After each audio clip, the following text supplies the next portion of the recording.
আসসালামু আলাইকুম ওয়া রাহমাতুল্লাহি ওয়া বারাকাতুহু। সংযুক্ত ইউনাইটেড আরব আমিরাতের দুবাই থেকে আমি মোহাম্মদ নাঈম। আজকে আমি আপনাদের সাথে যে টপিকটা নিয়ে কথা বলবো সেটা নিয়ে অনেকেই জানার জন্য আগ্রহ প্রকাশ করছে আমার কাছে। তো আমি ভাবলাম এই বিষয়টা নিয়ে একটা ভিডিও বানিয়ে সকলের কাছে পৌঁছে দিই। বিষয়টা হচ্ছে বর্তমানে আমাদের দুবাই থেকে কিছু প্রবাসী ভাইদেরকে অনেক কঠোর সাজা দেওয়া হয়েছে। তো অনেকে এই বিষয়টা বিশ্বাস করতেছে এবং অনেকে এই বিষয়টা বিশ্বাস করতেছে না, বা অনেকে এই বিষয়টা নিয়ে জানতে চাইতেছে। তার জন্য মূলত আজকের এই ভিডিওটা। তো কী কারণে তাদেরকে সাজা দেওয়া হয়েছে বা কেন তারা সাজাভুক্ত, তো আমি শুরু থেকেই বলি যাতে আপনাদের বুঝতে একটু সুবিধা হয়। আপনারা জানেন যে আমাদের দেশে ছাত্ররা কোটা সংস্করণ আন্দোলনের দাবিতে মাঠে নামছিল। সেই আন্দোলনে অনেক ছাত্ররা শহীদ হয়েছিল, অনেক মায়ের কোল খালি হয়েছে। তো এগুলা দেখার পরে প্রবাসীরা আর কি থাকতে পারে নাই, তাদের রাতের ঘুম হারাম হয়ে গেছিল। তো তারাও সেই ছাত্রদের সাথে আন্দোলনে শরিক হয়েছিল। সর্বপ্রথম কাতার থেকে মিছিল নামে, অনেক বড় মিছিল। তো তারপরেই হচ্ছে যত দেশে বাংলাদেশি শ্রমিক আছে, প্রবাসী আছে, তারা প্রত্যেকেই নিজ নিজভাবে প্রতিবাদ করে এবং আন্দোলন করে। সেটা হচ্ছে যুক্তরাষ্ট্রে, তারপরে কানাডায়, ইতালি, তারপরে সৌদি, মালয়েশিয়া, হচ্ছে কুয়েত, কাতার। তো তাদের মতো দুবাই থেকেও আর কি, দুবাই যে প্রবাসীগুলো আছে তারাও আন্দোলনে নামে এবং তারাও আন্দোলন করে। তো সেই আন্দোলন করার পর থেকেই আর কি দুবাই পুলিশ খেপে যায় এবং এদিক থেকে মূলত 60 জনকে আর কি সাজা দেয়, গ্রেপ্তার করে অনেকজনকেই, প্রায় 1000-এর উপরে লোক গ্রেপ্তার করে। বাট 60 জনকে সাজা দেয়। সাজাটা হচ্ছে 3 জনকে হচ্ছে যাবজ্জীবন বলতে, একজনকে 11 বছর আর 2 জনকে হচ্ছে 15 বছর 15 বছর করে। আর এই 2 জনের মধ্যে যাদেরকে 15 বছর করে দিয়েছে, একজনকে আমি টিকটকের মধ্যে চিনি আর কি, উনি মোটামুটি ফেমাস লোক। ওনার হচ্ছে আবুধাবি সানায় ওনার এসির দোকান আছে। তো টিকটকের মাঝখানে আর কি ওনার সাথে আমার পরিচয়। তো ওনারও যাবজ্জীবন সাজা হয় 15 বছর, কারণ উনি লিডারশিপ করছিল ওই দিক থেকে, উনি আর কি লোকজনকে জড়ো করছে।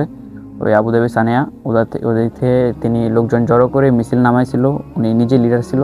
সেই কারণে ওনাকে দেওয়া হচ্ছে যাবজ্জীবন।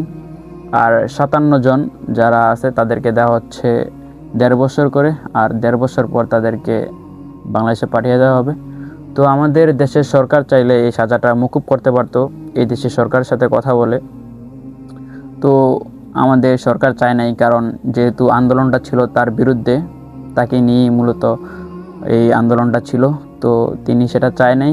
আর এখানে শুধু 60টা ফ্যামিলি নষ্ট হয় নাই, এই ফ্যামিলির সাথে তাদের জীবনটা নষ্ট হয়েছে, তাদের ফ্যামিলির জীবনটা নষ্ট হয়েছে, তাদের কেরিয়ার পুরো ধ্বংস হয়ে গেছে এই 60 জনের সাথে। তো এটা অনেকেই ভাবছিলেন যে গুজব, আসলে কি দুবাই সরকার এত সাজা দেয় কিনা। বাট আমরাও এর আগেই এই প্রথম দেখলাম, আমি এর আগেও এরকম কোনো সাজা হয় নাই। সর্বোচ্চ ফাইন ফাইন দিয়ে মকুব হয়ে যেত, এদিকে আর কি ফাইনের প্রচলনটা বেশি। তো আমরা ভাবছি যে ধরে নিচ্ছে তাদেরকে ফাইন টেন দিয়ে ছেড়ে দিবে, বাট এত বিশাল সাজা, যে সাজায় পুরো জীবন ধ্বংস হয়ে যাবে, এই সাজাটা আমরা কখনোই আশা করিনি।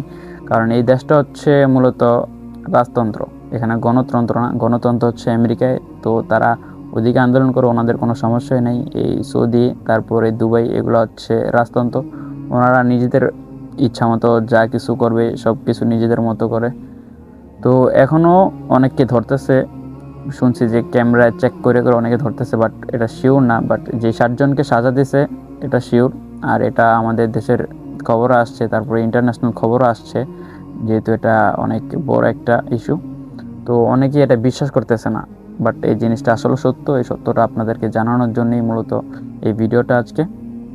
তো আমি আপনাদের কাছে অনুরোধ করব যে সকল প্রবাসী ভাইদেরকে তারা আটকা আছে জেলে, তাদের জন্য দোয়া করবেন এবং আল্লাহ তাআলা যেন তাদের ফ্যামিলিকে সুস্থ রাখে এবং তাদের ফ্যামিলি পরিচালনা করতে পারে। তারা, আল্লাহ যদি কুদরতিভাবে তাদেরকে হেফাজত করে এবং তাদের সাজাটা মকুব করে, তাহলে অনেক উপকার হবে তাদের ফ্যামিলির জন্য। সো আজকের ভিডিওটা এই পর্যন্তই। সবাই ভালো থাকবেন এবং সুস্থ থাকবেন, দোয়া করবেন। Take care, bye bye. আসসালামু আলাইকুম ওয়া রাহমাতুল্লাহি ওয়া বারাকাতুহু।